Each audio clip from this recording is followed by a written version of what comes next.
Maraming salamat po aming ginoong tagapamahalang hukom at sa atin pong ginoong Pangulo. Meron po akong katanungan para sa persecution. Sa akin pong mga kaibigan sa prosecution. Napakahalaga po sa bawat pagdinig ay yung nagsasabi ng katotohanan. Tama po ba? Tama po. Opo. Pagka ang isang witness po ay naging halimbawa ng paiba-iba ang sinasabi, ano pong tawag dito? Di ba po kasinungalingan? This is a hypothetical question, Apo. Your Honor. You are not referring to any particular witness? Si Las Cañas po. Yung inyo pong pinakitang affidavit, Your Honor? alam niyo po, hindi pa po ako tapos, kaibigan. Alam niyo po, napakalungkot po para sa amin na marinig na merong kayong ibinigay na affidavit na nabahiran dito po sa loob ng Senado. Dito sa plenaryo ng Senado ay nabahiran ng matinding masasabi nating kasinungalingan sapagkat magkaiba ang kanyang sinabi. October 3, 2016, sinabi niya walang kinalaman ang Pangulong Rodrigo Roa Duterte. February 20, March 6, na iba na ang istorya. Ang tanong ko po, ano ang tawag sa taong paiba-iba ang sinasabi? Di ba po sinungaling? May I answer, Your Honor? Opo, opo. Kagaya po ng aking binigyang linaw kanina. At paulit-ulit na rin pong sinabi ng ating presiding officer. Pakisagot na lang po kasi yun lang po ang tanong. Tama po ba o mali na tawaging sinungaling ang taong iba-iba ang sinasabi? I'm sorry, Your Honor, but I need to qualify my answer. Mr. Presiding Officer, isang simpleng tanong lang po. The lead prosecutor may agree or disagree or state a different characterization. I can state a different characterization if I'm asked by the good Senator Judge. You may disagree or agree with the Your statement Honor. of the Honorable Senator Judge Padilla. Feel free to say no or yes, Counsel. Kagalang-galang ng mga senator judges at sa atin pong mga nanonood na kababayan. Dahil binanggit po ng kagalang-galang na Senador Robin Padilla ang pangalan at ang affidavit ni Arturo Las Cañas, nais ko pong linawin ang kanina ko pong manifestasyon. Ito po ay ipresenta sa impeachment court bilang bahagi ng Presiding testimonya Officer, ng witness. hindi pa din po sinasagot ang... Lead prosecutor, the response, it's not responsive to the question of Senator Judge Padilla. Allow me to, if the good Senator Judge will allow the presiding officer, pwede ba nating sabihin, lead prosecutor, na ang testigong pabago-bago ang kanyang testimonya sa magkakaibang petsa o araw o panahon ay isang testigong hindi maaasahan? Without particular reference to Arturo Las Sa Cañas, pangkalahatan, I agree with you, Honorable Presiding Officer. Posible nagsisinungaling siya sa isa, nagsasabi ng totoo sa isa, o nagsisinungaling sa isa, nagsasabi ng totoo sa isa, hindi na natin malalaman yun. Tama po ba yan? Without particular reference to Arturo Las Cañas, I agree with you, Honorable Presiding Officer. Thank you. Maraming salamat po, aming ginoong You may proceed, tagapamahalang Senator hukom. Judge Padilla. Opo. Kasi po, katulad po ng sinabi ng aming Senator Judge, 10,000 hours, Pampilo Lacson, napakaliwanag po ng sinabi niya. At kami din po dito, ako po mismo ay gumawa din ng panukala na dapat yung mga nagsisinungaling dito, yung mga paiba-iba ng testimony, na nagiging aming mga witness ay dagdagan dapat ang sintensya ng perjury. Kailangan amendahan ang batas na yan. Ngayon, bilang pakiusap po sa inyo, sa prosecution, pwede po ba na sana ay maiwasan natin ang pagbibigay ng witness na may kasong perjury? Hindi na po ito si Las Cañas.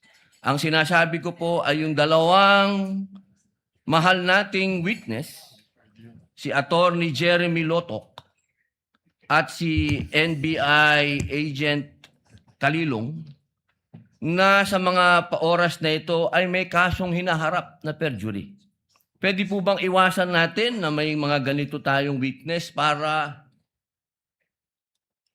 ang nasasakdal po kasi dito ay ibinoto ng 32 million na tao. Sana po, aming mga mahal na kaibigan sa prosecution, ay isipin nating mabuti bago po tayo magbigay ng mga witness na may perjury na kaso o nagkaroon po kami ng dahilan na gumawa ng amenda na itong perjury ay amendahan. Pwede po ba yon? Your Honor, with all due respect, I would like to take exception to the question and manifestation of the Honorable Senator Judge Robin Padilla. First of all, we were able to verify already that there are no cases pending against the prosecution witnesses.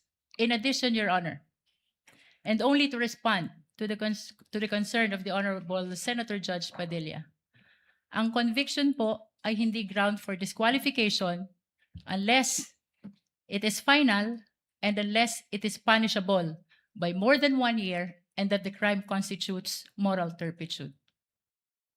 Alam niyo po, napakaganda po ng inyong sagot. Sana hindi one-sided ang ating persecution. Ano? Kasi, alam niyo,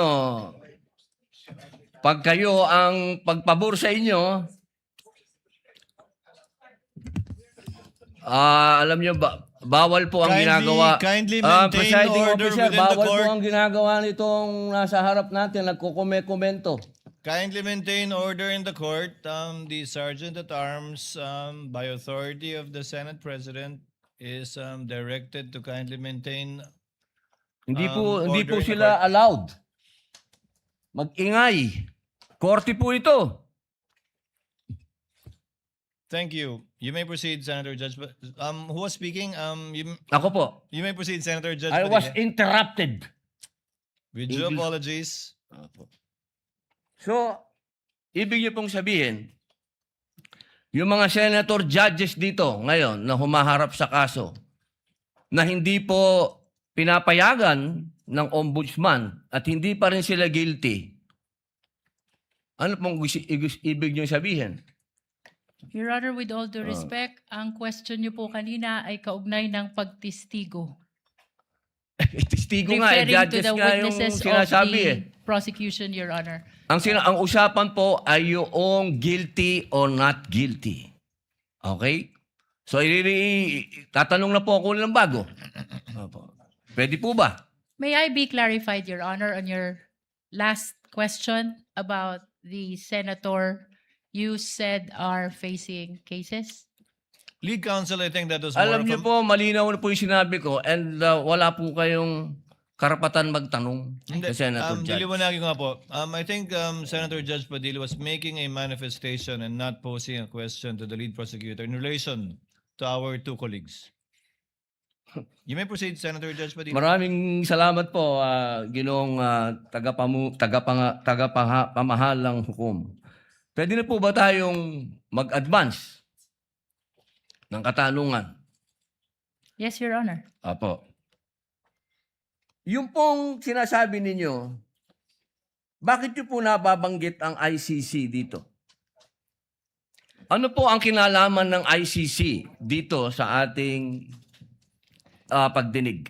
With all due respect, Honorable Senator Judge Robin Padilla, kagaya po ng nabanggit ko na, at marahil panglima ng banggit ng presiding officer nabanggit po ang ICC, kaugnay ng affidavit ni Las Cañas na ipirinisinta po ng prosecution bilang bahagi lamang ng testimonya ng witness at bilang bahagi ng naging investigasyon ng Special Task Force ng NBI. Maraming salamat po. Senator Judge Padilla will please wind up. You can Opo. avail of a second round if you wish. Opo. Maraming salamat po. So, ibig pong sabihin, malinaw na kanina sinabi natin na What is the hindi pleasure siya... of with the permission of Senator Judge and indulgence of Senator Judge Padilla, what is the pleasure of Senator Judge Rafi Tulfo? And in that spirit, kindly wind up, Senator Opo. Judge Padilla. Ginoong tagapamahalang hukom, nais ko lamang pong sagutin ang ating kaibigan na si Senator Rafi Tulfo. Sandali lang po. Kaibigan, mas mahaba kasi yung sagot ng ating prosecution. Ako po ay nagtatanong lamang ng oo ba o hindi. Opo. Pasensya na po. Opo. Kindly wind up, Senator Judge Padilla, but you can Opo. avail of the Maraming second round salamat if there's po. one. Tatalon na po ako. Dito na po ako sa aking kaibigan. Maraming salamat po, kaibigan. Opo. Sa akin pong kaibigan, kay Attorney Matibag, mahal na saksi. Mabilis lang po ito. Ako po ay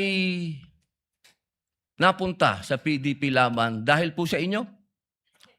Tama po. Opo. Kayo po ang kumimbinsi sa akin. Tama po. Campaign manager nyo pa po. Opo. At masasabi po natin na isa kayo sa nagpa-number 1 po sa akin. Tama po. Sa lugar po namin, number 1 po kayo. Opo. Attorney Matibag, sumama po ako sa inyo dahil alam ko na isa po kayo sa arkitekto ng pagkapanalo ni President Rodrigo Roa Duterte. Tama po ba? Hindi po. Sapagkat noong 2016, ako po ay ang campaign manager ng Region 4A ni Secretary Mar Rojas po. Ayun. So hindi po kayo connected nung panahon na yon kay Pangulong Rodrigo Roa Duterte? Hindi po. Opo. Kung kayo po ay nagtatrabaho sa mga iba't ibang politiko, kayo po ba ay matatawag na political analyst o political ano pang tawag po doon? Yung mga nagsasagawa, nagpapatakbo ng politika ng bawat politiko? Well, maaari pong matawag na tayo ay tumutulong sa ating pinaniniwalaan na kung sino po ang dapat manungkulan sa ating bayan. Opo. Ibig pong sabihin, pwede po kayong gumawa ng isang kandidato at manalo. Makatulong lang po. Sapagkat ang paniwala ko po, hindi naman po isang tao, lalo na ako, ang magpapanalo ng isang kandidato. Opo.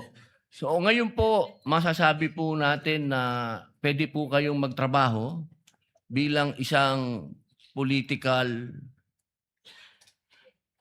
operator? Ano po bang konteksto ng political operator? Ang ibig ko po sabihin, ako po ay nasasama sa isang political party noon. So tumutulong po tayong maipanalo ang isang kandidato ng political party. Opo. Maipanalo lang po? O ano po ba ang trabaho ng political operator sa Pilipinas? Pwedeng gumawa? Pwede din sumira? Well, ang political operator to be successful, kailangan po yung kanyang sasamahan ay magtagumpay ang kanya pong laban at advokasya. Okay. Yun lang po. Maraming salamat po, kaibigang attorney. Thank you, Senator Judge Padilla.